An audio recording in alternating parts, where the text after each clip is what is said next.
Hi guys, welcome back to the channel. Today I'm going to be unboxing the limited edition Star Wars The Mandalorian Monopoly, so we'll get straight into it. We'll show you the box guys, then we'll pull everything out and we'll get a closer look. So do let us know down in the comments what you think. If you haven't already guys, do subscribe to the channel as well. So this is version 2 or series 2, season 2, whatever you want to call it guys. Episode 2, because I've done the first edition of this. So they are different, so if you are interested guys, go check that one out on the channel and then you can compare the differences between this one and that one and whether you're interested in actually purchasing both or maybe just the one. So we'll get rid of the tape, a couple of bits of tape across the top, and then the flap opens up and it looks to be like a box inside of a box. So it is, nothing else included on the inside of that. So we'll show you the box now guys. So we are upside down apparently. We've got our inner box. We'll lift the lid on this and hopefully we have some contents, not just a smaller box. Alright, so straight up guys, we've got some instructions. What I'll do guys is I'll take a read of those off camera and then in the outro we'll run through how it all plays out, because it is going to be different from standard Monopoly.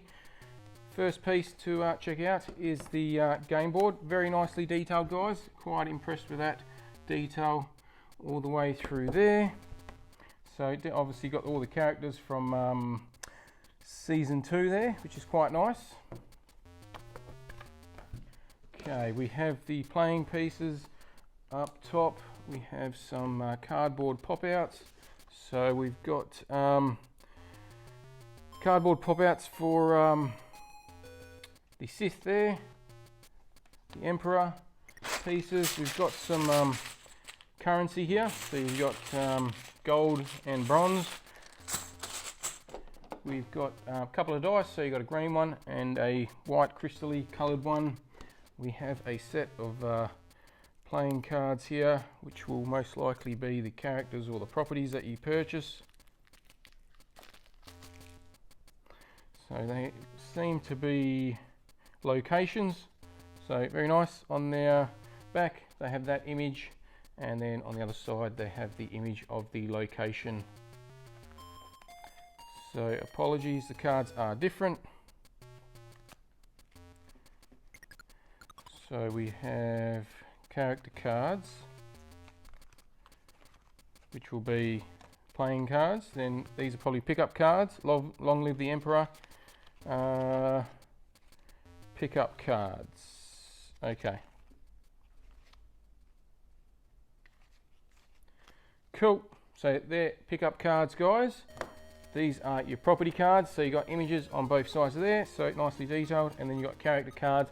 So you got the characters on the one side, which is quite nice. And then you've got information regarding your playing character on the other side. So you probably have special abilities. Again, like I said, we'll talk about in the outro. So nothing else included underneath there. And as you can see guys, across the top there, you've got all the characters. So we will discuss what's going on there once I read through the instructions and we return for the outro. Alright guys, well that's everything included in today's box. Like I did say earlier though, do let us know in the comments what you think. And if you haven't already, do subscribe to the channel. But for now, we're going to conclude this part of the video.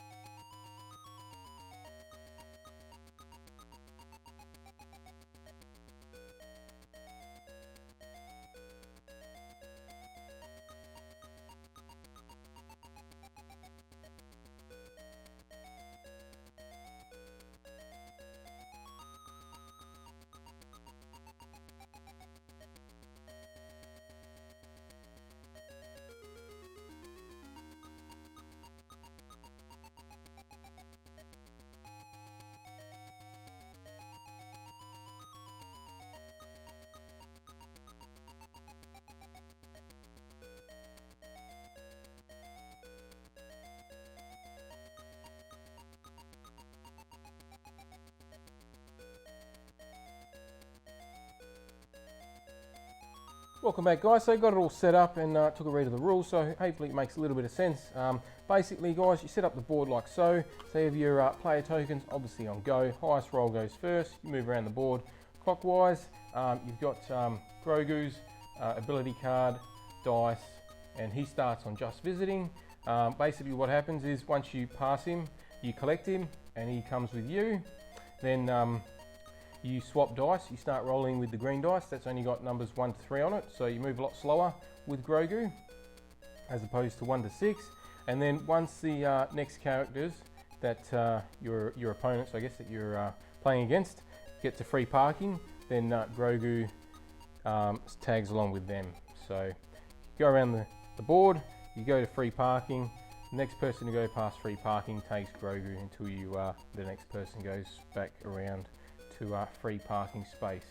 So that's Grogu.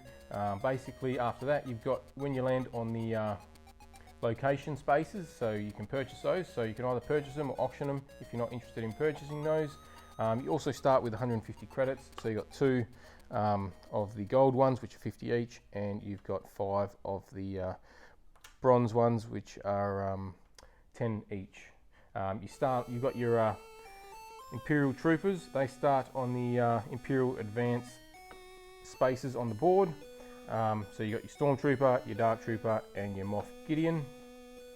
Then there's cards in the middle here, which are your battle cards. So you got 1 to 4 for Stormtrooper, Dark Trooper. You've just got the 1 card for Moff Gideon. You've got your Signet cards here, which are pickup cards, which you follow what it tells you to do once you land on that space and pick that up. You've also got Unexpected Ally spaces as well, 1 on each end. So if you land on that, guys, you can advance to the next unowned location. If all locations are owned, then you advance to the other Unexpected Ally space. Obviously, if you pass go, you collect whatever you collect there. That's basically all the spaces. All the characters have an ability card, which help them in battle and other stuff around the board. To win at the end of the game, you have to have the most credits, not the most properties, guys. So just be aware of that. Once you land on the Imperial Advance spaces, then you roll the silver dice again, and then you move the Imperial Trooper that amount of spaces. If they land on you, you don't battle.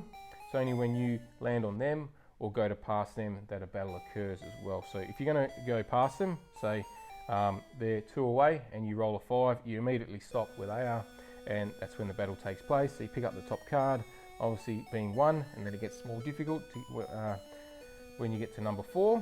So you start off with 1, and then you follow the procedures on there. So obviously if you win or lose, the Imperial Trooper goes back to the nearest Imperial Advance space.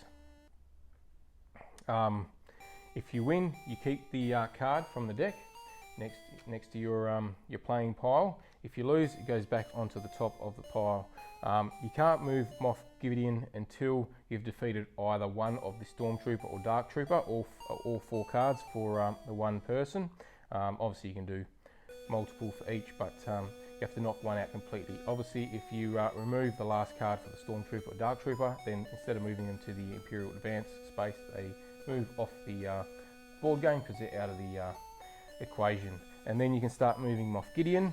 So again, same thing, land on the Imperial Advance and then move him with the silver dice. If you land on him or are advancing past him, then you've got to battle, guys. So basically, if you lose, you go to jail. If you win, then you keep playing and he stays where he is. He doesn't go back to his Imperial Advance space. So he stays on the board. If you win or lose, he stays where he is, instead of like the Stormtrooper or Dark Trooper. Basically, if you lose and you've got Grogu and you go to jail, he captures Grogu and it's game over. Everyone lost. Okay, so you probably don't want to battle him if you got Grogu because he's quite difficult to defeat. So just be aware of that. When you got Grogu though, guys, you can roll both dice to help you out. So it is an advantage maybe to have him. Just don't want to roll too low numbers because you might be in trouble there. So just be aware of that. That's basically all the rules, guys. Hopefully that makes a little bit of sense.